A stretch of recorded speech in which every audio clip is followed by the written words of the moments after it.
no grande peso, é que, a partir de amanhã, e aqueles que não tiverem 45 anos se for mulher e 50 anos se for homem, com certeza estarão todos na vala comum. E a vala comum seria 65 anos para aposentar com idade e 25 anos de contribuição. Mais do que isso, no que diz respeito à pensão por morte, não satisfeito em mexer na idade, de modo que vai permitir que viúvos e viúvas, mais importantes e menos importantes, porque um aposenta tem pensão com 3, 6, 10, 20, 20 e vitalícia lá para frente, pior do que isso. Diz o seguinte, que é na questão do cálculo da pensão.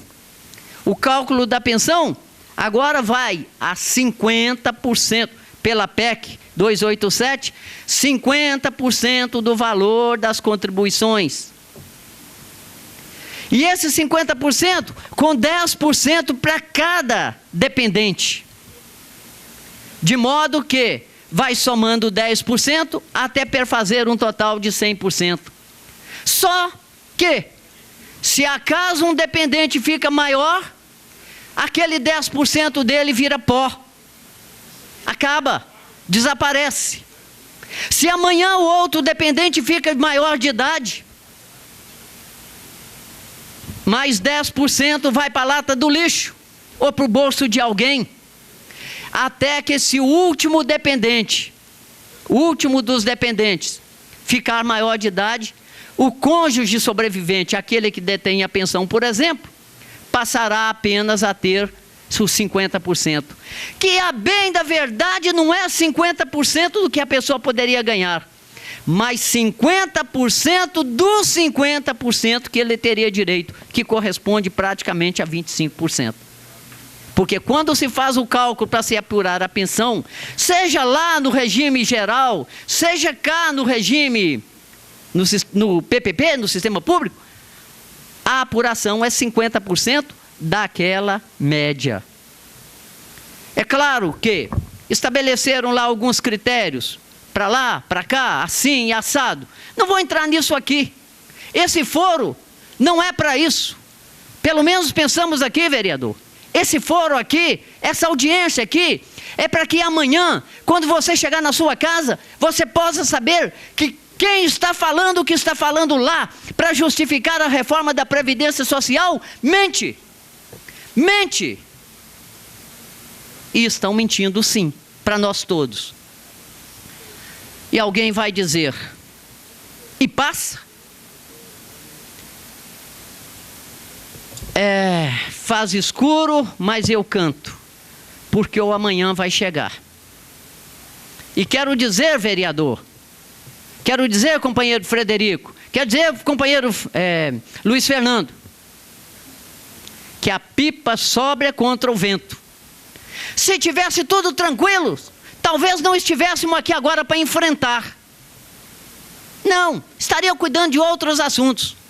Mas diante dessa onda, desse tsunami, desse saco de maldade que jogam contra o trabalhador e a trabalhadora brasileiro, a nós cabe lutar. E aí eu insisto em dizer, a corda sobe contra o vento. E nós vamos enfrentar esse vento. Porque nós temos aqui o vereador Daniel, esses vereadores que estão aqui preocupados. E nós estamos aqui vendo um sindicato, o Sindiúti de Betim, preocupado em enfrentar essa situação. Eu tenho a impressão que não devo me aprofundar aqui nos itens, porque daqui a pouquinho virão as perguntas, algumas respostas poderão ser dadas. Mas eu quero dizer a todos e a todas, que neste país, onde o dinheiro e a mentira andam juntos, é muito provável que o dinheiro da Previdência Social, que eles dizem que não tem, esteja lá na Rio-Niterói, lá na Transamazônica, lá nos bancos das Suíças, e hoje, quem sabe alguém falou aqui, quem sabe até saindo por algum lava-jato. Então, a reforma da Previdência é desnecessária. A Previdência Social, ela é superavitária. Há pouco tempo, vi o governo dizer que o déficit da Previdência estaria em 151 bilhões. Por outro lado, eu vi a Anfip dizer que está superavitária 24 bilhões. E aí, eu que sempre debati essa questão, costumo dizer, não entro na guerra dos números. Porque se alguém disser para mim que ali naquele monte de areia tem tantos grãos ou lá no céu tem tantas estrelas, vai ficar a palavra de cá contra a palavra de lá.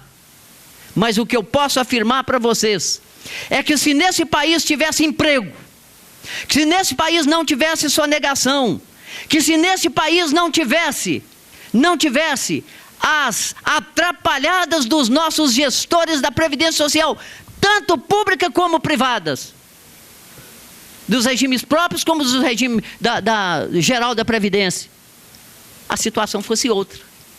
E diante disso, eu posso assegurá-los, sem medo de errar, a PEC 287, em que pese o governo telar uma Câmara subserviente, e que ele possa pensar que vai passar por cima dos trabalhadores como rolo compressor, engana. Por quê? Aqui tem o Sindut, aqui tem a Câmara de Vereadores de Betim, e ali e a Lourdes haverão de ter muitas vozes para se unir a essa e para dizer não. E alguém vai dizer, e o que faço? No primeiro momento, é o que estão fazendo. No segundo momento, é participar das manifestações de formas contundentes. E terceiro momento, dizer para aquele senador, para aquele deputado que está lá, dizer para ele, se você votar nisso, não conte comigo. E se você pensar que nós não vamos aposentar, você poderá ser aposentado muito antes do que pretende. Então, diante dessas primeiras colocações, dessa fala que eu trago aqui, vereador, eu queria dizer que me coloco daqui a pouco para as perguntas mais específicas e dizer ainda que agradeço o convite, agradeço muito a gentileza do vereador Marcelino, que mais por uma questão de gentileza comigo do que mesmo pelo nosso conhecimento, vereador, e dizer que o acolhimento seus nessa casa pode dizer, nos dá força para viajar aqui e ali e a Lourdes. Não foi à toa que, pouco tempos atrás, discutindo não esta questão, mas o fator previdenciário, lá em São Paulo, estava numa mesma mesa de frente do Frederico. Hoje, quero dizer, Frederico, que me sinto honrado de estar aqui de novo, te encontrando, e tenho certeza que vai trazer subsídio suficientemente para nós nessa tarde de Betim. Muito obrigado. Parabéns, doutor Celso, pela explanação. Muito obrigado. Acho que foi de grande valia aí toda a sua explanação sobre essa reforma, esse desmonte, né? Vereador Marcelino, justificar a ausência aqui do vereador Marcelino, gostaria de registrar aqui a presença do vereador Roberto da Quadra, enaltecendo essa audiência. Pois não, vereador. Presidente, boa tarde a todos, ao nosso palestrante, ao público presente. Só para me posicionar aqui também, que eu sou contra essa reforma da Previdência, e falar o seguinte, que temos que respeitar o nosso trabalhador, todos os trabalhadores, mas a classe mais atingida, que será mais machucada, é o trabalhador do dia a dia, o braçal, é o trabalhador da obra civil, são as pessoas que mantêm a nossa cidade limpa, as varredoras de ruas, as pessoas que capinam as nossas ruas, e não tem como você tratar um trabalhador desse como um trabalhador, né, que às vezes trabalha numa sala, trabalha dentro do escritório, com ar-condicionado e tudo. Eu acho que o direito tem que ser igual para todo mundo, mas essas pessoas, elas já entram na sua terceira idade muito debilitadas. Elas já entram com muitos problemas de saúde. Isso tem que ser colocado em conta, sim. Temos que pensar na questão das mulheres também, igualar o direito das mulheres com o dos homens. Está errado. A mulher tem dupla jornada de trabalho, a mulher trabalha no seu serviço e trabalha no seu lar. Então, não podemos deixar com que isso aconteça.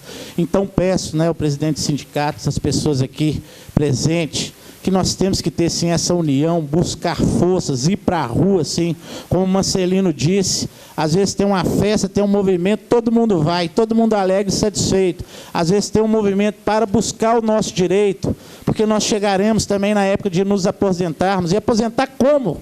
Com essa PEC, com a aprovação dessa PEC. Então fica aqui o meu registro, parabenizar o chamamento dessa audiência pública e falar que estamos juntos aí em prol do nosso povo, em respeito do nosso povo. Muito obrigado. Obrigado, vereador.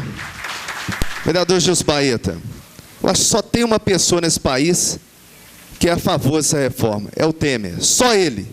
Mais ninguém nesse país é a favor dessa reforma. Mais ninguém. Eu estava assistindo esses dias, me permite aqui, vou ter que discursar porque a emoção é muito forte. Olha, assistindo a propaganda de uma moça justificando e tentando explicar o porquê da reforma, olhando para o rosto dela e nem ouvindo o que ela estava falando, que eu já sabia o conteúdo do assunto, mas eu não vi nem expressão, nem ela concorda com isso. Mesmo sendo paga, nem a expressão facial dela convencia a gente a assistir do outro lado, doutor Celso.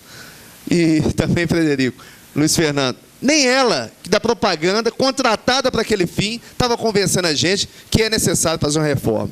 Então a gente sabe que tem outros caminhos, nós conhecemos, sabemos disso, tem outros caminhos que podem se apostar nesse Brasil. Eu costumo dizer como exemplo o Japão. Após a Segunda Guerra Mundial, o Japão ressuscitou das cinzas. Em 10 anos, se despontava como uma das maiores potências do mundo.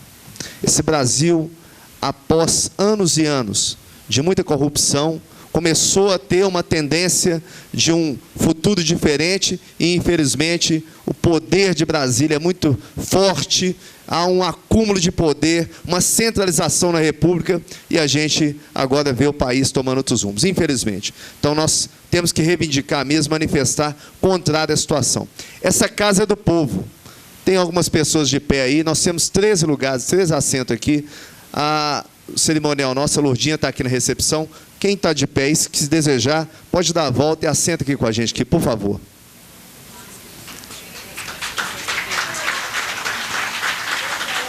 Antes de passar a palavra para o nosso segundo palestrante, eu quero... Fica à vontade, viu, gente? Quem estiver em pé aí, as senhoras, senhoritas, os senhores, só dar a volta aqui para sentar conosco aqui. Eu gostaria de só informar...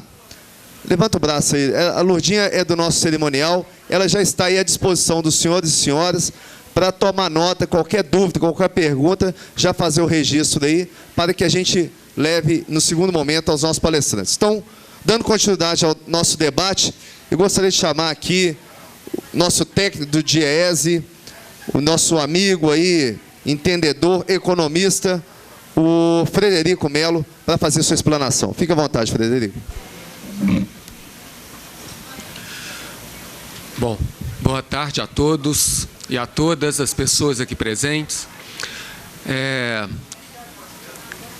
Antes de mais nada, eu quero parabenizar a Câmara de Vereadores aqui de Betim, em especial o vereador Daniel e os vereadores Palmério, Elias e a vereadora Elza, por terem atendido o pedido, a solicitação do presidente da subsede do Sindiúti, aqui em Betim, para a realização dessa audiência.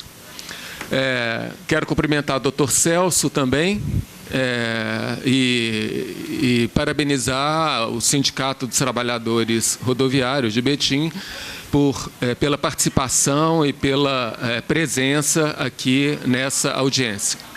Cumprimento ainda os vereadores presentes de Betim, de outras cidades, e os representantes, as representantes da classe trabalhadora brasileira que se encontram aqui nesse plenário nesse momento. Bom, eu tenho participado de vários debates sobre o tema da Previdência e da PEC 287, mais especificamente, e, de fato, para a gente esmiuçar a PEC, seria necessário um tempo muito exaustivo, muito longo. Então, eu vou concentrar um pouco a exposição para poder privilegiar o debate. Eu costumo dizer que se a gente fosse resumir o sentido dessa proposta de mudança na Constituição, eu teria duas formas combinadas de resumir a proposta.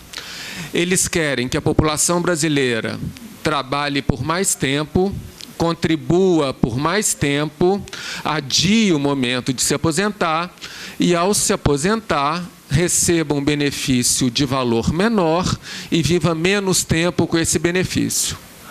Isso quando a pessoa vai conseguir se aposentar, porque muitos trabalhadores e muitas trabalhadoras não vão conseguir se aposentar caso a PEC seja aprovada. A segunda forma de apresentar o objetivo maior dessa proposta de emenda constitucional é dizer que eles construíram uma série de mecanismos relacionados a cada tipo de benefício previdenciário ou assistencial que visa ou dificultar o acesso ao benefício e reduzir a sua duração, ou então reduzir o seu valor, o valor do benefício. Então, eles sempre fazem essa combinação. Se a gente for olhar a aposentadoria por invalidez, a pensão, o benefício assistencial, ou eles dificultam o acesso ao benefício, ou então promovem um encurtamento da sua duração, ou então eles reduzem o valor do benefício. Então, por aí a gente já percebe que o maior intuito dessa proposta de emenda constitucional está baseado numa visão financista sobre a Previdência e assistência. O que eu quero dizer visão financista sobre a Previdência e sobre a assistência? Eles estão considerando a Previdência e a assistência simplesmente como uma fonte de despesa para o Estado brasileiro. E, na visão deles, o Estado brasileiro tem que reduzir despesas, logo tem que ou rebaixar os direitos da população brasileira em relação à assistência ou previdência, ou até mesmo negar à população brasileira a possibilidade de conseguir os benefícios previdenciários ou assistencial. E, além disso, como já foi salientado, aliás, em minha exposição aqui, eu vou repetir uma série de coisas que outras pessoas que me antecederam já falaram, mas como já foi dito aqui, essa proposta de emenda constitucional tem também como objetivo estimular a busca por aqueles que podem, que conseguem, da previdência privada, ou seja, tem o intuito de estimular a previdência privada. Bom, eu faço, sempre que eu estou expondo, né, eu faço um esforço tremendo para não me referir à PEC 287 como uma proposta de reforma da Previdência, né? Porque, assim como o vereador Daniel já antecipou, normalmente a gente usa a expressão reforma para se referir a alguma coisa que é para melhorar ou para garantir por mais tempo a sustentabilidade, né? A gente faz uma reforma da casa da gente para melhorar a residência, ou então para garantir que a gente continue morando lá em segurança por mais tempo. E essa PEC não tem nem a conotação de melhoria e nem a conotação de sustentabilidade no longo prazo da Previdência. Então, eu faço um esforço grande para evitar usar o termo reforma da Previdência. Ademais, ela não se refere exclusivamente à Previdência, ela também envolve a assistência social. E como alguém que me antecedeu já falou, um trabalhador ou uma trabalhadora que muitas vezes, pela regra atual, não consegue se aposentar, recorre à assistência social. E com essa PEC, eles fecham as duas portas ao mesmo tempo, ou seja, fecham a porta da Previdência e, para quem não consegue a Previdência, fecham também a porta da assistência social. Bom, quais que são as mudanças? Agora eu vou comentar algumas mudanças propostas pela PEC 287 em termos dos benefícios. E também, como já foi dito aqui por mais de uma vez, a PEC é um saco de maldades, então eu vou mencionar algumas dessas maldades. Bom, a regra mais geral é a que trata da aposentadoria e que iguala as condições mínimas para a aposentadoria em 65 anos, pelo menos, com pelo menos 25 anos de contribuição. Então, essa combinação de regras, em princípio, vale para toda a classe trabalhadora brasileira. Bom, com isso, acabou a diferenciação, caso a PEC seja aprovada, acabou a diferenciação entre homens, mulheres, trabalhadores rurais, trabalhadores urbanos, professores da educação básica, demais trabalhadores. E alguns segmentos são duplamente penalizados quando eles combinam algumas dessas características. Por exemplo, a trabalhadora rural, mulher, é penalizada duas vezes. É penalizada por ser mulher, perde muito por ser mulher e perde também por trabalhar na agricultura.